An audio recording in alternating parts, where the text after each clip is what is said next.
त्या ठिकाणी खासदार पदाचा बहुमान दिला आणि दोनदा आपण माननीय पंतप्रधान नरेंद्र मोदीजींच्या नेतृत्वाखाली काम करण्याची मला संधी दिली। शिवसेना प्रमुख बाळासाहेब ठाकरे यांचं स्वप्न साकार करण्याची संधी दिली, त्याबद्दल आपल्या सर्वांचं मी मनपूर्वक आभार मानतो। आपल्या सर्वांना माहिती आहे शिवसेनेच्या दृष्टिकोनातून दोन गोष्टी अत्यंत महत्त्वाच्या, त्या म्हणजे शिवसेना प्रमुखांचे विचार आणि धनुष्यबाण आणि शिवसेना प्रमुखांचं स्वप्न। त्या शिवसेना प्रमुखांचं स्वप्न जर कोणी साकार केलं असेल तर ते देशाचे यशस्वी पंतप्रधान नरेंद्र मोदीजींनी आणि शिवसेना प्रमुखांचे विचार पुढे घेऊन जाण्याचा जर कोणी संकल्प केला असेल तर महाराष्ट्र राज्याचे यशस्वी मुख्यमंत्री आदरणीय एकनाथ शिंदे साहेब। म्हणून या सर्व महायुतीच्या माध्यमातून आपण सर्वजण एकत्र झालेलो आहे, त्याचं एकमेव कारण म्हणजे देशाचे यशस्वी पंतप्रधान नरेंद्र मोदीजींनी। कारण मोदीजी शिवसेना प्रमुखांचे विचार पुढे घेऊन जात आहेत, शिवसेना प्रमुखांचं स्वप्न साकार करत आहेत। गेल्या 5 वर्षात, गेल्या 10 वर्षात त्यांनी शिवसेना प्रमुखांची जे दोन महत्त्वाचे स्वप्न आहेत ते साकार केले। अयोध्या धाम येथे भव्य श्री राम मंदिर असेल, महत्त्वाचा विषय। गेले 10 वर्ष या दक्षिण मध्य लोकसभा मतदारसंघातील विविध विषय मार्गी लावताना इन्फ्रास्ट्रक्चर असेल, ब्रिजेस असेल, अम्युनिटीज असेल, या जसं लाड साहेबांनी त्या काही कित्येक गोष्टींचा उल्लेख केला त्या सर्व आपण केंद्र सरकार, राज्य सरकार, महानगरपालिकेच्या माध्यमातून पूर्ण केल्या।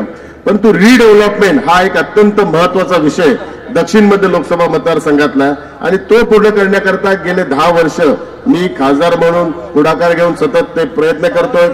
काही प्रमाणात आपल्याला यश पण प्राप्त झालेलं आहे, काहींचा धोरणात्मक निर्णय झालेला आहे आणि काही पुढील भविष्यात पूर्ण होतील हा संपूर्णतः विश्वास मला आहे। कारण माननीय मुख्यमंत्री एकनाथ शिंदे साहेबांनी ज्यावेळी महाराष्ट्र राज्याची धुरा हाती घेतली त्यावेळी त्यांना मी या एकाच गोष्टीचा उल्लेख केला की साहेब जर मुंबईसाठी जर काय करायचं असेल तर केवळ मुंबईचे जेवढे रिडेव्हलपमेंटचे प्रोजेक्ट आहेत ते रिडेव्हलपमेंटचे प्रोजेक्ट आपल्या कारकिर्दीत पूर्ण झालं पाहिजे, तर मुंबईतला मराठी माणूस टिकेल आणि मराठी माणसाला न्याय मिळेल आणि तरच शिवसेना प्रमुखांचं स्वप्न साकार होईल। आणि मी या व्यासपीठावर सांगू इच्छितो माननीय मुख्यमंत्री एकनाथ शिंदे साहेब, माननीय उपमुख्यमंत्री देवेंद्र फडणवीस साहेब, माननीय उपमुख्यमंत्री अजितदादा पवार असतील आणि रिपब्लिकन पार्टी ऑफ इंडियाचे रामदास आठवले साहेब असेल, महाराष्ट्र नवनिर्माण सेनेचे अध्यक्ष आदरणीय राजसाहेब ठाकरे असेल, या 5 जणांचा संकल्प आहे की मुंबईतले सर्व रखडलेले प्रकल्प आहेत ते मार्गी लावायचे आणि याकरता त्यांनी यापूर्वीच निर्णय घेतला।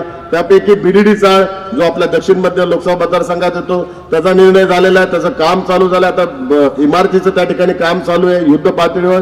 धारावी रिडेव्हलपमेंट कित्येक वर्ष रखडलेला प्रकल्प तो पण मार्गी लावलाय, त्याचं टेंडर झालंय, तिथेही सर्वेसाठी काम चालू आहे। सायन कोळीवाडा इकडे पंजाबी कॉलनी आणि आपल्या चेंबूर मधल्या MS बिल्डिंग असेल, ज्या बॅरेक्स असेल त्या संदर्भातला पण रिडेव्हलपमेंटचा निर्णय झालेला आहे। या म्हाडाच्या ज्या वसाहती आहेत त्या संदर्भात 388 वसाहतींचा रिडेव्हलपमेंटचा विषय आदरणीय शिंदे साहेबांच्या मार्गदर्शनातून आपण सॉल्व्ह केलेला आहे।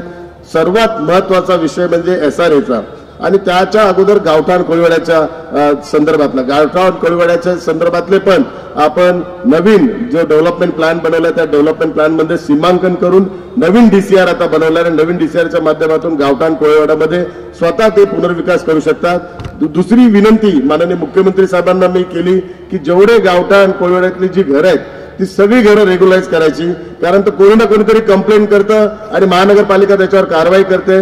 म्हणून माननीय मुख्यमंत्री साहेबांनी कमिटी पण स्थापित केली, भूषण गगराणी असेल, असीम गुप्ता, त्या कमिटीने पण आता एक इन सिटू डेव्हलपमेंटचा आणि इन सिटू रेग्युलराइज करायचा एक महत्त्वाकांक्षी निर्णय आता घेतला आहे आणि भविष्यात त्याची माननीय मुख्यमंत्री साहेब घोषणा करणार आहेत। जेवढी गावठाणची घरं आहेत त्याचं स्ट्रक्चरल स्टॅबिलिटीचं सर्टिफिकेट आर्किटेक्टच्या माध्यमातून घेऊन फायर ब्रिगेडची NOC घेऊन सगळी घरं रेग्युलाइज करायचा आपला निर्णय राज्य सरकार आता लवकरच घोषित करणार आहे। त्यामुळे गावठाणमधल्या विशेष करून घाटला पण गावठाणमधली सगळ्या घरांकरता तो मोठा दिलासा मिळेल, नाहीतर कोणी ना कोणीतरी कंप्लेंट करून सारखी त्यांच्यावर कारवाई होते। विषय राहिला खारदेवनगरच्या सगळ्या आमच्या झोपडपट्टी वासियांचा, चाळीतल्या रहिवाशांचा जो कित्येक वर्ष या ठिकाणी रखडलेला जो प्रकल्प आहे तो पण गेले 10 वर्ष मी पाठपुरावा करतोय आणि त्यात बहुतांशी काही सोसायट्यांना आपण कामं चालू करणे, ह्यापूर्वी वैभवनगरच्या सर्व सोसायट्यांचं काम होऊन त्या ठिकाणी त्यांचं शिफ्टिंग पण झालंय, त्याचं बिल्डिंगचं काम पूर्ण झालेलं आहे। हा प्रोजेक्ट 3Kचा प्रोजेक्ट असल्या कारणामुळे एक स्पेशल प्रोजेक्ट हा यापूर्वीच राज्य सरकारने घोषित केलेला आहे। म्हणून या सर्व सोसायट्यांचे जे विषय ते आपण राज्य सरकारच्या माध्यमातून, महानगरपालिकेच्या माध्यमातून वेळोवेळी सोडवलाय आणि सोसायटीच्या सर्व सदस्यांना नेहमीच मी सहकार्य केलेलं आहे। ओम आशा किरण सोसायटीचं असेल, त्याचं सर्व डिझाईन करून सगळं अप्रुव्हल त्याचं आता रेडी झालेलं आहे. भाडं देऊन रहिवाशांना लवकरात लवकर प्रोजेक्ट चालू करण्याची पूर्ण निर्णय आता आपण घेतलेला आहे. लवकरच सोसायटीच्या सर्व सदस्यांची भाडं देऊन आपण हा प्रोजेक्ट लवकर चालू करू. मुक्तीनगर काशीनाथ पाटीलवाडीचा एनेक्सर चा पण काम झालेलं आहे आणि त्याची ते पण पब्लिश केलेलं आहे. म्युन्सिपल कर्मचारी वसाहत सोसायटी या ज्या चाळी आहेत आपल्या म्युन्सिपल कर्मचाऱ्यांचा, त्याकरता जी पॉलिसी बनवायची ती पॉलिसी पण माननीय मुख्यमंत्री एकनाथ शिंदे साहेबांनी बनवलेली आहे आणि त्यांना त्यांचं मालकी हक्काचं घर देण्याचा पण निर्णय आता राज्य सरकारच्या माध्यमातून घोषित होईल. ती पण घोषणा होतील. म्युन्सिपल अधिकारी बिल्डिंगची पॉलिसी ती पण माननीय मुख्यमंत्री साहेबांनी तयार करून त्याची पण घोषणा होईल. त्या ठिकाणी ज्या म्युन्सिपल अधिकाऱ्यांची बिल्डिंग आहे त्यांना रिडेव्हलप करण्याचा अधिकार देऊन राज्य सरकारच्या धर्तीवर त्यांना पूर्ण रिडेव्हलपमेंटचं अधिकार देऊन त्यांच्या ओनरशिपचं त्यांना, कारण जी 50% अट आहे ती काढून राज्य सरकारच्या सोसायट्यांना जी अट आहे त्याच अटी आणि शर्तीवर त्यांना पण रिडेव्हलपमेंटचे अधिकार आपण देत आहोत. ज्या गावदेवी मैदानात आपण या ठिकाणी आज ही सभा घेतो त्या मैदानाचं सुशोभीकरणाचा पण प्रोजेक्ट माननीय मुख्यमंत्री साहेबांनी आता हाती घेतलेला आहे. या ठिकाणी घाटला खारदेव नगर परिसरात जर आपण क्रिकेटच्या टीम साहेब बघितल्या तर 100-150 टीम या पूर्ण या परिसरातच ह्या क्रिकेटच्या टीम आहेत आणि या ठिकाणी ज्या स्पर्धा होतात मॅचच्या त्या सर्व मुलांना या मैदानाची खूप आवश्यकता असते.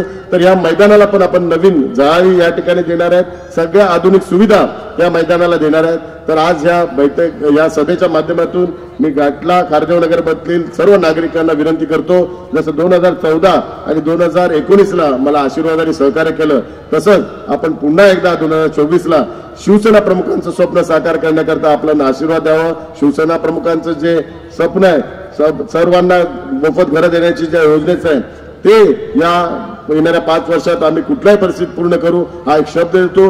या ज्या सोसायटींची नावं दिले त्या सोसायटींना जो शब्द दिलाय तो पूर्ण करू.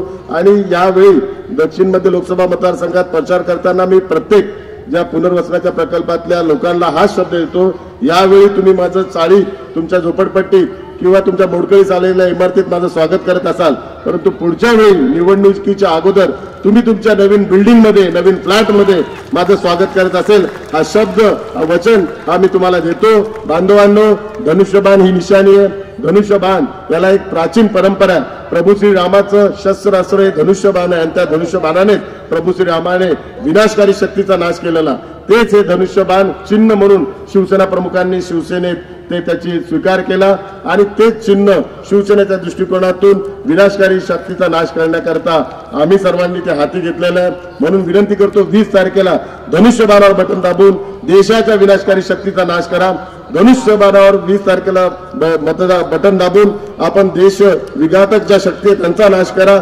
20 तारखेला धनुष्यबाणावर बटन दाबून देशद्रोही शक्तीचा नाश करा.